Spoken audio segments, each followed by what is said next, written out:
Bien, bonjour à toutes et à tous. Donc je vais vous parler d'Elos, on va continuer un peu sur ce sujet, et cette fois-ci avec un exemple donc dans la vallée du Danube. Avec la... Ça commence très mal. Ah si, c'est bon. Voilà. Donc un exemple dans la vallée du Danube, je disais à Arlets, donc c'est un travail collectif qu'on a mené avec donc des collègues de l'université de Sofia, donc notamment Diana Jordanova, donc des spécialistes du magnétisme environnemental, donc géophysiciens, qui nous ont invités à travailler sur ce secteur en complément de travaux qu'on avait déjà menés donc sur l'Elos européen, avec donc l'objectif global, l'objectif initial qui était donc vraiment mis en évidence vers l'Est de l'impact de variations climatiques millénaires qu'on a mis en évidence donc dans l'Elos déjà en Europe de l'Ouest. Là, j'ai pas la bonne manip. Voilà, c'est bon. On va faire à l'ancienne. Donc voilà, sur cette carte ici, vous avez donc carte d'Elos en Europe ici. Bon, je ne rentre pas dans le détail de l'aspect cartographique, c'est pas le sujet. Simplement, j'ai positionné donc ici la séquence de référence de Nussler, qui est extrêmement importante puisque c'est là-dessus qu'on a vraiment pu mettre en évidence l'enregistrement de la variation climatique millénaire dans l'Elos, d'accord, pour l'ouest de l'Europe. Et ensuite, on a travaillé beaucoup plus à l'est, donc en République tchèque, de Nivestonice, en Serbie, en Ukraine. Et donc Arlets, c'est en fait était la dernière série, la dernière séquence en fait dans ce projet de recherche axé sur donc l'Elos et l'Elos d'Europe centrale. Alors on va voir qu'il y a un certain nombre de surprises par rapport à l'objectif de départ. Hein. Donc je commence par un petit point géomorphologique. Donc voici la position ici de la séquence d'Arlets, ici, donc dans un petit affluent du Danube. Donc le Danube, la rivière Augusta, un système de terrasses, une grande couverture, un plateau leucique ici, très épais, hein, 40-50 mètres d'épaisseur, au sud du Danube. Et puis là, pour la petite histoire, la centrale nucléaire de Kozlodui, une des rares qui est encore sur le même modèle que Tchernobyl, et qui, pour laquelle donc les études géophysiques nous ont permis géotechniques, d'avoir un certain nombre de repères, hein, puisque finalement, quand on a commencé à travailler sur cette coupe, finalement, on avait très peu de repères en termes de géologie et de chronologie. Donc voilà la position de la séquence d'Arlets ici en rouge. Donc on arrive à la repositionner. Donc maintenant sur cette coupe ici synthétique des terrasses du Danube, sur lesquelles vous voyez ici en jaune, et avec les intercalations du brune, les séquences de l'os paléosol. Donc on va constituer plutôt dans la partie récente du système, avec un seul paléosol apparemment enregistré dans la partie centrale. Alors ici, comme vous montez sur le versant, on arrive à peu près 50 mètres d'épaisseur de l'os avec toute une succession de l'os et paléosol. Bien, donc pour Arlets, au départ, donc un travail qui avait été publié par les collègues bulgares et notamment Jordanova, et dans lequel finalement on avait une stratigraphie relativement basique, hein, des cases noires, des cases blanches. A priori, on nous avait proposé, on a dit, bon voilà, ça c'est une séquence qui pourrait faire une très belle série du dernier cycle interglaciaire-glaciaire sur 20 mètres d'épaisseur, donc quelque chose d'assez conséquent. Voilà, donc on va sur le terrain, et puis voilà, on arrive face à quelque chose qui n'est pas qui n'est pas très engageant, hein, surtout avec des températures, vous voyez, 35 et 38 degrés, on se dit qu'on va vraiment souffrir, et ça a été le cas, parce que finalement, voilà, on était une dizaine hein, pour faire ce travail pendant plus de 2 semaines, et voilà, c'est fondamental parce que on part d'un affleurement qui est en très mauvais état, qui est desséché, et sur lequel finalement on voit presque rien. Et on est obligé à partir de là de faire un très gros travail de décapage pour creuser les parois verticales, faire des profils de 2 à 4 mètres de haut, relever la stratigraphie et échantillonner tout ça en continu. Alors on voit que certains d'ailleurs ont mal supporté les conditions climatiques apparemment. Voilà, donc un gros travail de terrain qui nous permet donc à un moment donné de décrire une stratigraphie relativement simple par rapport à ce qu'on a pu décrire par exemple en Europe de l'Ouest, hein, où on a des faciès beaucoup plus contrastés. Ici finalement il y a 4 grands ensembles compris entre le sol de surface entièrement tronqué pour des questions anthropiques, hein, plus ou moins récentes d'ailleurs, puisque ça peut remonter au néolithique, hein, dans cette région-là.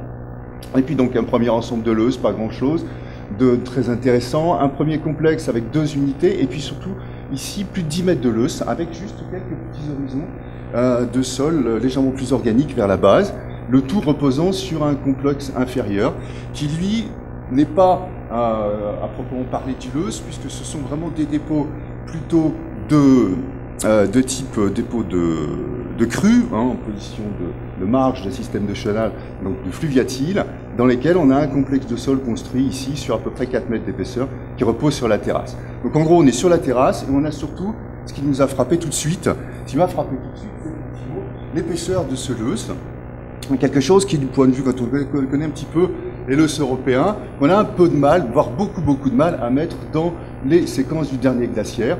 Même chose pour ce complexe de sol qui est quand même extrêmement marqué, avec des altérations très importantes. Pour devancer les réponses sur la susceptibilité magnétique, là je me suis permis de remettre juste une courbe, l'ensemble des données, donc c'est les travaux de nos collègues géophysiciens qui sont, je n'exposerai pas aujourd'hui en détail, hein, mais simplement on a vraiment des évidences d'altérations très importantes pour ce paléosol. Donc alors évidemment on se pose des questions de chronologie, et donc on a fait avec Markus Fuchs et Johanna Lomax, donc de l'université de Gießen, avec qui on travaille pour la datation OSL, un certain nombre de datations OSL. Et c'est là que ça se complique, et ce qui explique pourquoi finalement, depuis maintenant 2012, ça fait quand même un certain temps, on n'a pas encore complètement publié cette séquence, parce qu'il y a eu des gros soucis sur les questions de chronologie OSL. Comme vous pouvez le voir ici, on a en gros des âges qui, à partir de 90 000 ans, ici, vont commencer finalement à se télescoper aux alentours de 90 000 ans. Et ça, c'est manifestement problématique, c'est manifestement complètement incohérent avec le signal stratigraphique, hein, puisque ça serait quand même le seul endroit en Europe, voire sur la planète, où on a des loess de 10 mètres de loess déposés entre 90 et peut-être 100 000 ans, hein, dans une période où globalement, généralement, il ne se dépose rien du tout. Donc finalement, tout de suite, dès le début, on se pose le problème de la chronologie. Et dès les premiers jours de terrain, j'ai eu vraiment beaucoup de doutes sur, effectivement, le caractère, hein, donc, dernier cycle, interglaciaire-glaciaire, comme c'était, effectivement, comment dire, un peu pensé au départ. Voilà. Alors, on a, en ce qui concerne la chronologie, donc, beaucoup de travail a été fait, et notamment, ensuite, on a travaillé sur les feldspaths, avec une autre méthode, avec des systèmes de préchauffage. Donc ça, c'est quelque chose que, voilà, dont le détail est en cours de publication, donc je ne rentre pas plus dans les explications pour l'instant, mais ce qui est intéressant, c'est de voir qu'effectivement, en changeant cette méthode, hein, donc sur la même coupe, avec les mêmes échantillons, on aboutit cette fois à des âges qui sont, à mon avis, beaucoup plus cohérents avec l'enregistrement. Hein. Donc effectivement, du point de vue chronologique, hein, donc on a là un enregistrement au contraire extrêmement intéressant, puisque quand on le compare à tout ce qu'on peut avoir dans le reste du bassin du Danube notamment, hein, que ce soit ici à Coriten ou sinon en Bulgarie, on voit bien que finalement on a toujours un très fort développement de ces loess qui correspondent à la fin du Saalien. Bon, je vais aller un petit peu plus vite, il ne me reste plus beaucoup de temps. Voilà, donc je passe à la suite. Donc voilà, donc le caractère vraiment passionnant de cette séquence, hein, vous l'avez compris, c'est qu'effectivement on était parti pour une histoire un peu simple du dernier cycle interglaciaire-glaciaire, et que finalement on se retrouve face à quelque chose de beaucoup plus complexe, mais beaucoup plus intéressant, puisque finalement, si on regarde tous les paramètres ici sédimentaires, on va avoir une description extrêmement précise maintenant de toute cette période, hein, que l'on peut caler dans le stade isotopique 6, hein, donc vraiment dans la fin de l'avant-dernier glaciaire. Et ça, c'est une période pour laquelle, en fait, on a relativement peu de choses, peu d'enregistrements et surtout très peu de détails. Et c'est la première fois qu'on met en évidence ici toute la transition, finalement, entre ce complexe de sol qu'on peut attribuer à l'interglaciaire du stade 7, ici, et toute la transition qui va se faire jusqu'au moment où on aura uniquement du loess qui va se déposer ici, dans la vallée du Danube, donc pendant une période extrêmement aride, extrêmement froide et aride du dernier glaciaire. Et juste pour les conclusions, pour les comparaisons, donc on peut faire des comparaisons entre cette séquence et puis celle du lac Ohrid, hein, qui est à peu près 400 km au sud-sud-ouest, qui est une très très belle séquence de référence, hein, avec donc des données notamment palynologiques, des données de carbone organique là, qui ont été publiées, qui sont extrêmement précises, et on voit donc très très bien qu'on peut mettre assez facilement en parallèle, je dirais sans changer ici d'échelle, hein, là on est en épaisseur réelle, on n'a rien touché, on n'a pas ajusté, et donc on peut mettre en parallèle assez facilement cette séquence de l'os de la vallée du Danube avec le lac Ohrid. Donc on a apparemment un signal, hein, enregistré là, qui est quand même à la fois très important au niveau régional, voilà, et qui nous donne donc une phase de transition ici vous voyez très bien les petits interstades qui sont marqués par la palynologie encore dans le lac aurite. Le dernier ici, ensuite on a un signal vraiment très très plat. Et puis le carbone organique, même chose. Donc très important cette période de transition qui va très vite avec des tout petits sols qui se développent, hein, une cyclicité probablement très rapide.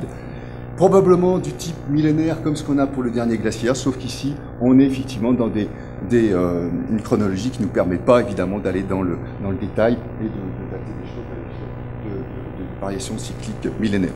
Donc voilà un petit peu le message sur cette série d'Arlette. Bon, je ne reprends pas toutes les conclusions. Il y en a une chose dont je n'ai pas parlé, c'est qu'apparemment, d'après les données granulométriques, on a clairement une grosse différence une très importante différence entre les périodes glaciaires pendant lesquelles on a du dépôt de l'os très fin, silteux avec du sable fin très marqué, et puis les périodes interglaciaires, on a toujours du dépôt, mais cette fois, de manière paradoxale, avec des sables très grossiers d'origine locale. Donc ça, il y a un changement probablement dans le système des vents, et ça c'est un sujet sur lequel il y a encore pas mal de recherches à mener. Voilà, je vous remercie pour votre attention.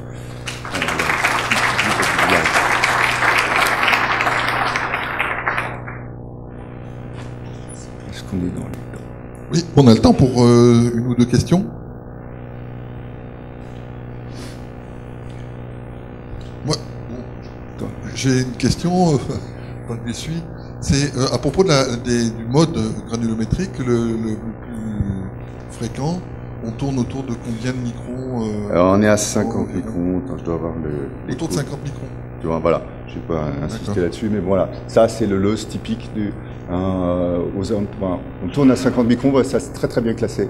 Par contre là on est au niveau du complexe de sol, donc avec là quelque chose de beaucoup plus complexe, hein, et des courbes polymodales, avec justement voilà, des modes entre 2 et 10 microns dans des fractions très fines, hein, liées à la pédogénèse. Mais pour le reste, oui, ce sont des loss assez grossiers, hein, par rapport effectivement aux choses qu'on a dans le nord de la France, et on est encore une fois très proche de la source. Bon, là, je vais pas parler de ça.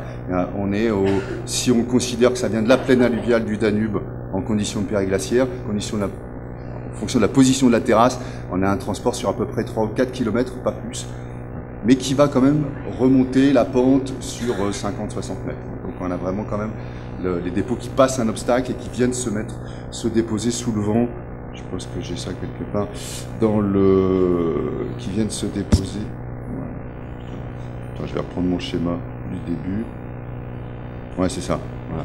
Donc, en gros, c'est ça. Hein. Les sources sont là. On a donc la déflation éolienne qui va remonter le plateau ici complètement, et les dépôts vont se faire en position sous le vent sur la rive gauche de l'Augusta. Mais ça, c'est la situation de mise en place des loss, quoi. Alors je te dis, pendant les phases interglaciaires, on a un truc qui fonctionne complètement à l'envers, et ça, c'est encore difficile à comprendre, puisqu'on a vraiment que du matériel qui vient de la rivière ici, proximal, mais qui paradoxalement est beaucoup plus grossier que pendant les phases froides. D'autres questions, oui?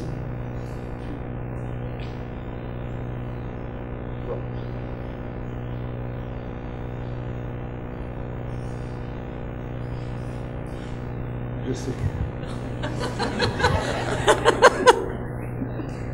Bonjour Pierre, merci beaucoup pour cette belle présentation. Moi, je me posais la question de savoir si tu avais eu le temps de faire un peu de biblio. Là, tu nous as parlé de la série d'Ohrid. Oui. Mais est-ce que pendant les périodes glaciaires, les périodes froides, donc, il y avait une végétation forestière présente dans le secteur ou pas? Non, je ne peux pas répondre parce qu'on n'a pas dans pour les périodes froides, on n'a pas d'enregistrement qui nous donne, justement, le seul enregistrement qui nous donne des éléments concernant la végétation, c'est finalement le lac Aurite qui est à 400 km.